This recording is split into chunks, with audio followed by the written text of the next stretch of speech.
If you're tired of clients taking advantage of you or disrespecting your boundaries, then you need to watch this video to the end. It could be zero to little communication, the client ghosting you when it's time for them to make payments, constant late delivery of the deliverables that you need to work with in order to produce them results, or you never landing that client even after a promising first discovery call. This video is for you if you're a social media manager, email marketing expert, you're a social media strategist, or a digital marketing agency owner like me, graphic designers, freelancers, coaches, influencers, content creators. This video is for you, so keep on watching. Girl, you're so hot like summer, and I don't wonder what that lava. You give me feels when you do, no one can do it like you. Hey friends, welcome back to my channel. If this is your first time, you're so much welcome. My name is Viola Ekene and I am the founder of Social Butterfly Haven, which is a top leading digital marketing agency that caters to beauty brands around the world. So here on this channel, I share my journey as an entrepreneur. I share natural hair tips and tricks as a natural hair educator, as well as lifestyle vlogs. So be very well sure to hit the subscribe button, and when you do that, please tap the bell beside the subscribe button so you don't miss any of my videos. As a digital marketing agency owner, I've been opportuned to work with various beauty brands around the world, and trust me, it's not today that I actually started this, because right before I metamorphosed into my digital marketing agency, I used to be a freelancer, and I've experienced some of the scenarios that I would point out in this video. So it is very, very important to set these boundaries ahead of time when you start working with a client. So let's get right into them. The first tip that I have for you is take charge during the first discovery call. It is very, very important not to go into a discovery call blindly, not knowing anything, at least the slightest idea about who the prospective clients that book the discovery call, what their brand is all about, or what they are looking to gain from you, or what, the services that they want you to render to their brand or to their business. One way that I do this is, for my agency, I have a service inquiry form. So this service inquiry form involves when someone wants to work with us or wants to inquire about our services, they fill the form. Now what that form does is that it gives me an insight into the brand. Based on the questions in that form, I get to learn about the brand, their unique value proposition, the services that they need from us. And then when I get this information, I go and do my research to prepare myself for the discovery call. And from my research, because I must have asked for their Instagram page, their website, I've already seen some of the loopholes or some of the places that they need help with, in line with the services that they filled in the form that they need from my agency. So when I do this, I am able to prepare myself ahead of time. So during the discovery call, I don't come off as someone that is not confident or doesn't know what she is doing. You want to make sure that you do a little bit of background research about the clients that reached out to you. Now, about taking charge during the discovery call, your body language is also very, very important. Remember that for this person to book a discovery call with you means that they've gotten to a level of trust. They are no longer a cold, what we call in marketing, a cold audience, right? They have gotten to the warm part of your audience segment. So they want to learn more about you, they want to have a conversation with you and learn how your services can help them improve, right? So you want to make sure that you're confident, you know your thing, and also listen. I think the mistake a lot of us make during the first discovery call is that we talk and talk a lot, when what you should actually be doing is listening to the client. Listen to the client so that you can decipher their pain points, and from the pain points you'll be able to diagnose their business, their brand, and then recommend services that they need from your business. Because sometimes a prospective client would fill your form or book a discovery call thinking that, oh, what I need from this agency or from this creator is their service A, B, and C. But upon the discovery call conversation and listening to them, you are able to find out, okay, what this client actually needs in the services that I render as a brand or as an agency or as a creator are my services D, E and F, after which we will now start with service A and P, right? So you want to make sure that you listen, and by listening you're taking charge and you're showing this prospective client that you actually care about their pain points and you're willing to help them. It is so important, and I always like to say that part of this is psychology.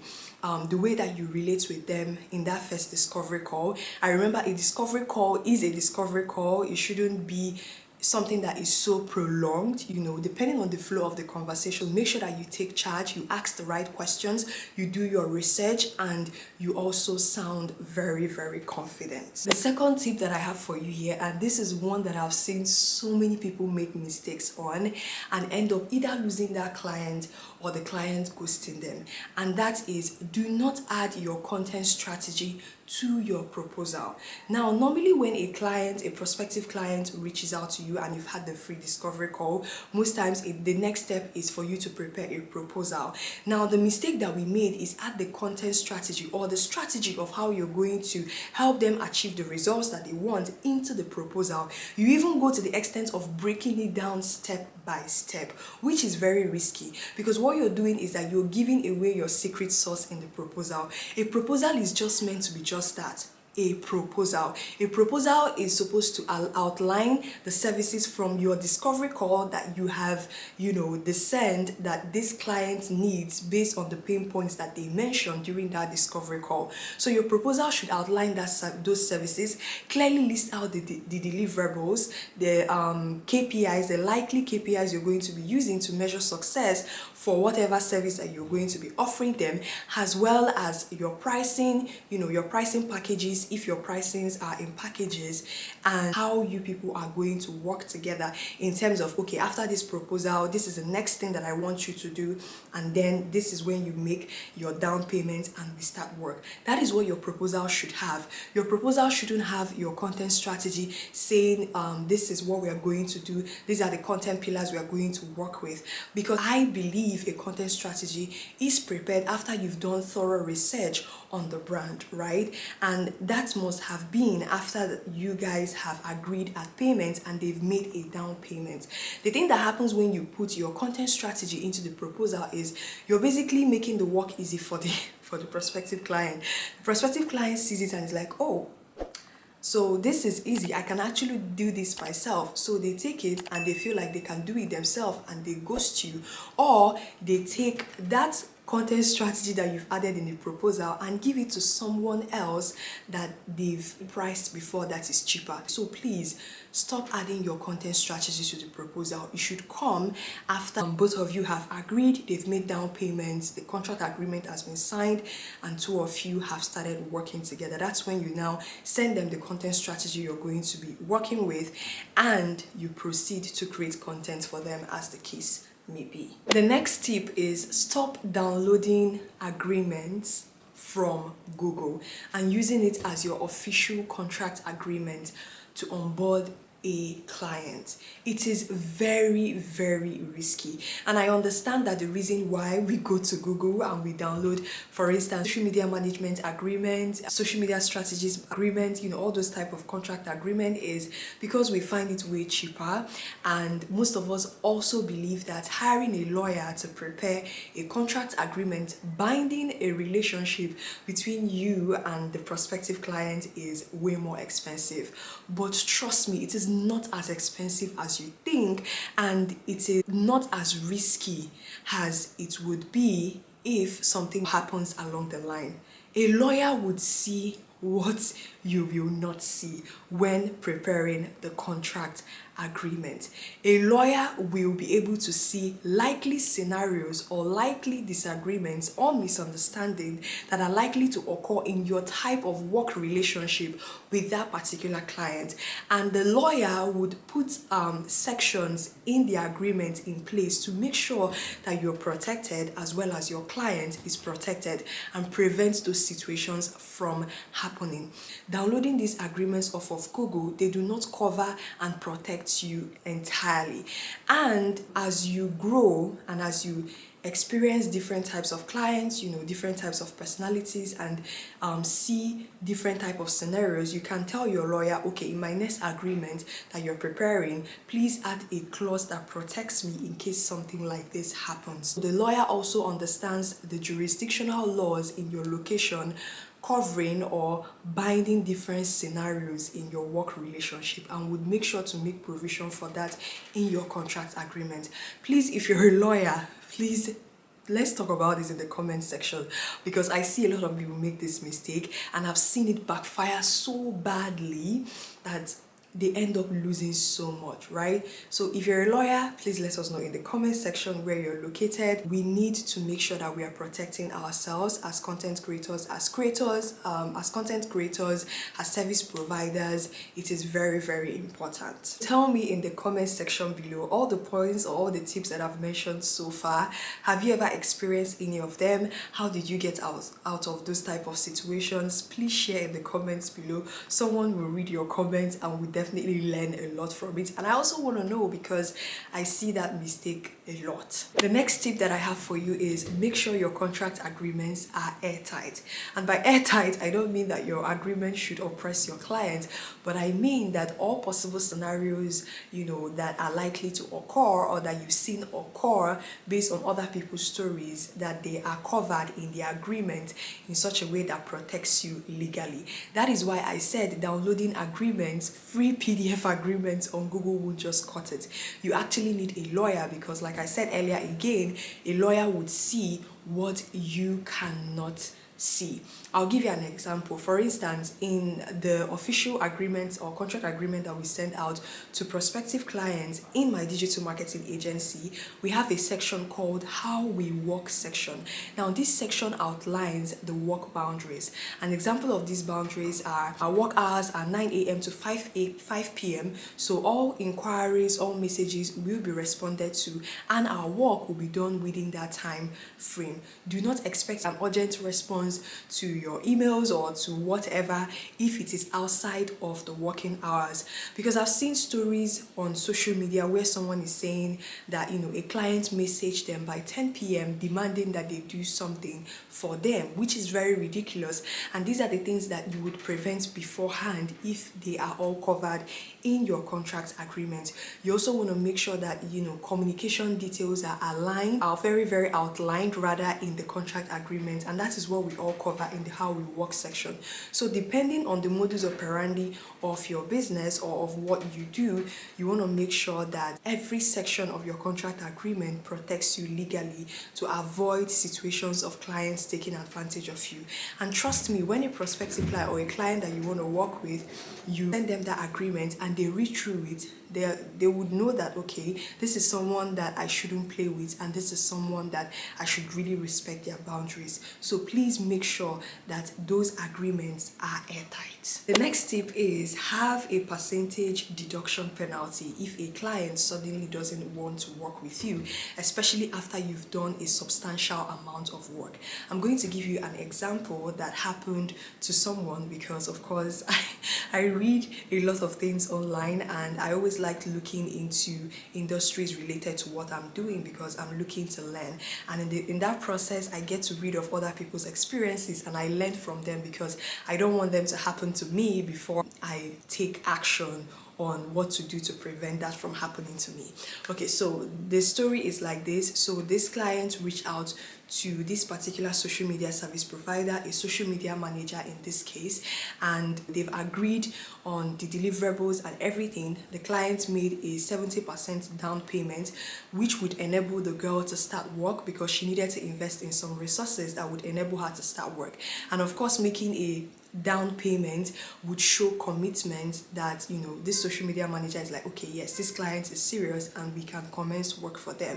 So when within 2 weeks after, this client suddenly reached out and said, I would like to take a pause for the meantime. I would like to stop for the meantime and not work with you anymore. So the social media manager was wondering perhaps that she did something wrong, and it's not as if posts have started going out on their social media platforms, so there was no wrong post that had been made on the page. What they were currently working on were the content calendars and the content strategy for the brand, and her and the people in her team have already started a substantial amount of work, and now this client suddenly wants a refund of that 70% down payment that they made to them. She ended up refunding the client that whole 70% down payment, which of course affected her mental health according to her, and she felt so bad, so used, and she felt it just generally made her feel very, very sad.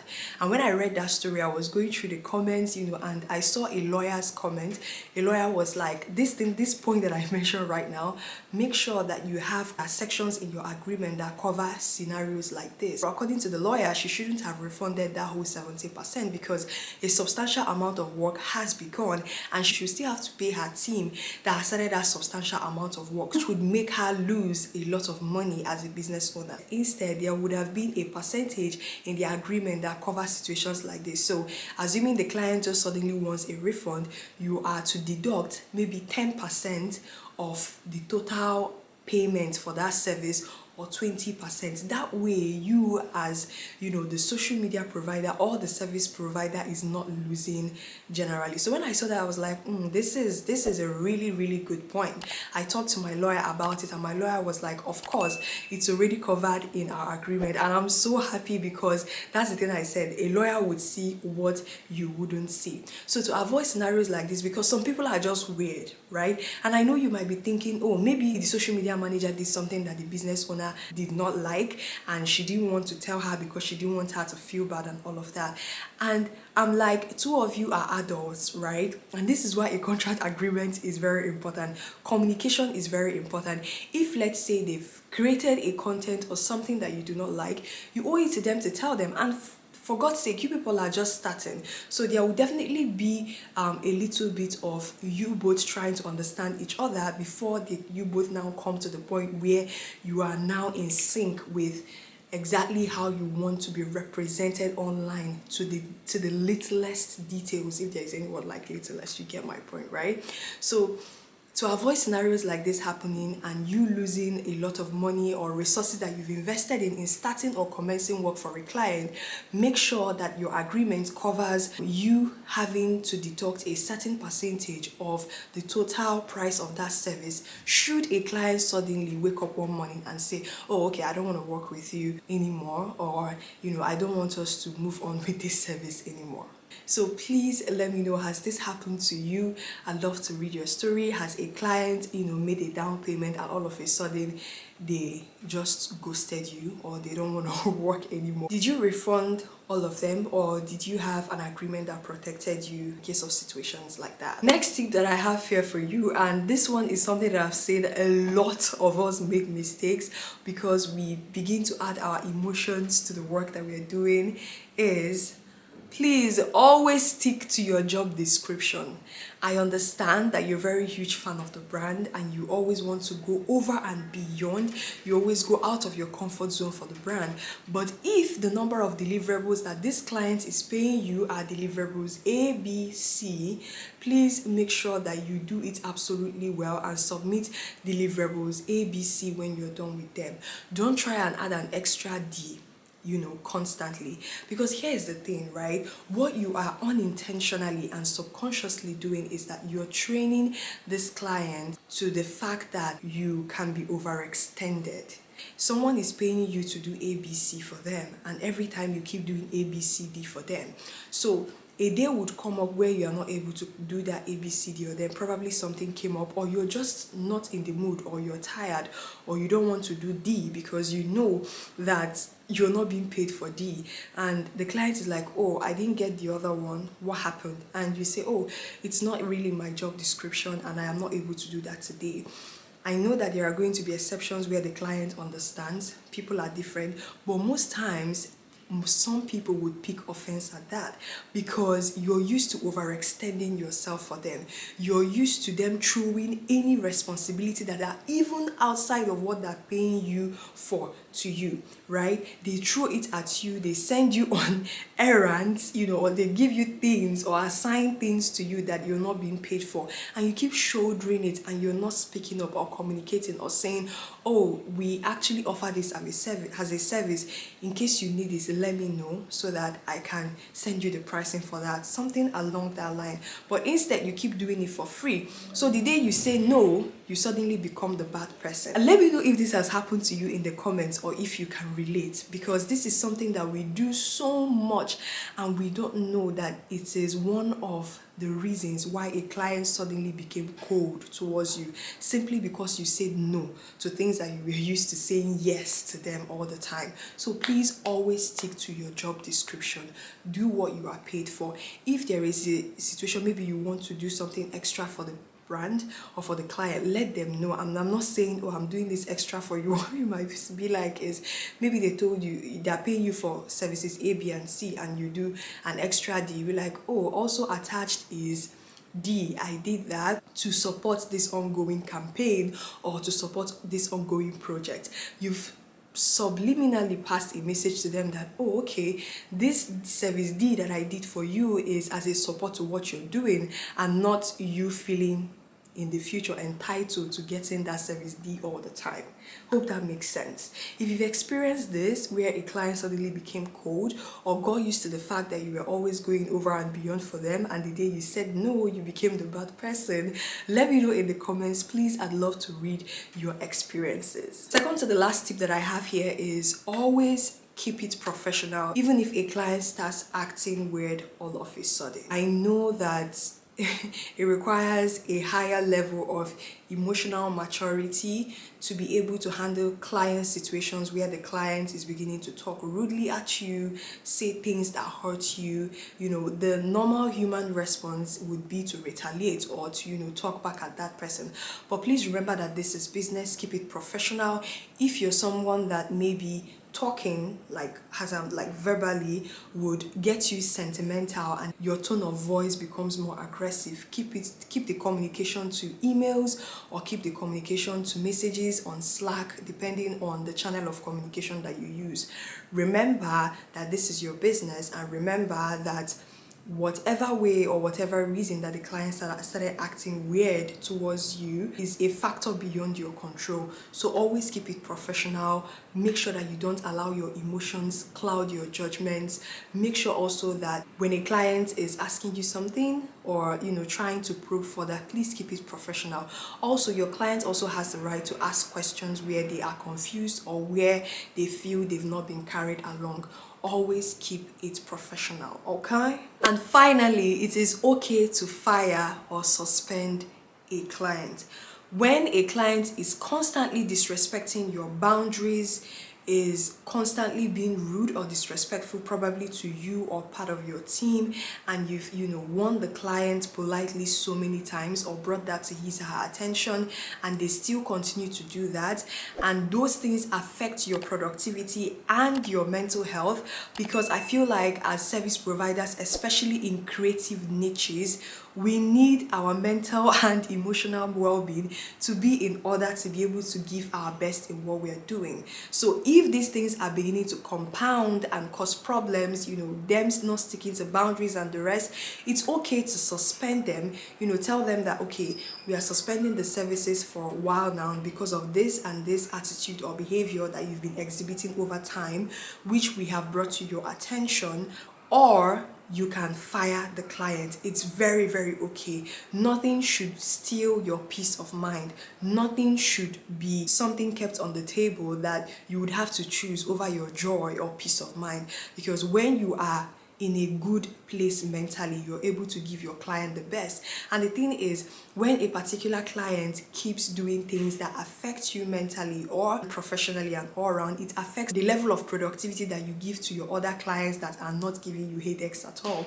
So it is okay, definitely fine to fire or suspend a client. There's nothing absolutely wrong with that. So I'd love to know in the comments, have you ever fired or suspended a client before? If yes, what was the reason? What happened? How did you handle the situation before you finally decided that, okay, fine, I'm going to let this client go?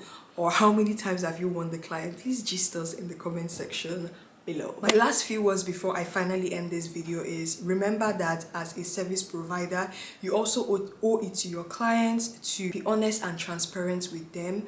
Please make sure that if they are paying for a particular service or number of services or number of deliverables, make sure that you deliver that to them. Do not be someone that is untrustworthy. Whatever thy hand findeth to do, do it well, and do it with all transparency and honesty. Make sure that you are always transparent at all times. Also, communicate. You are the one, as the service provider, the owner of the business, to lead the communication. Always communicate. Always let your clients know ahead of time if you're going to be taking particular breaks, maybe like holiday breaks, like maybe Christmas break for your business or for your agency or whatever that you run. Make sure that you communicate at all times. Every client is different. Give each client grace. Don't compare how your relationship is with client A to client B, because client A and client B are two different people, two different personalities. Understand the way a client flows and also flow with that person while also being professional and communicating. Lead with love. All right. It is also very important to be patient with each and every one of your clients. Remember that your clients are all different people. They all have different outlook at life. They all have different mentalities and the rest. So please be patient, and please don't be offended when a client is trying to understand your pricing, especially during the first discovery call. They want to make inquiry. Remember that this is business, right? If I'm going to invest in something and I'm asking questions about the pricing to better understand what I'm getting and the deliverables I'm getting, and you're picking offense, it's a very huge red flag.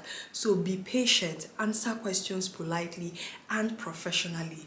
It would literally take nothing from you to do that. Lastly, emotional intelligence is very important. I know that there is this saying that goes, there are no sentiments in business. I know that, I understand that. But remember, you're dealing with humans, and we humans are emotional beings. So you want to make sure that you use emotional intelligence.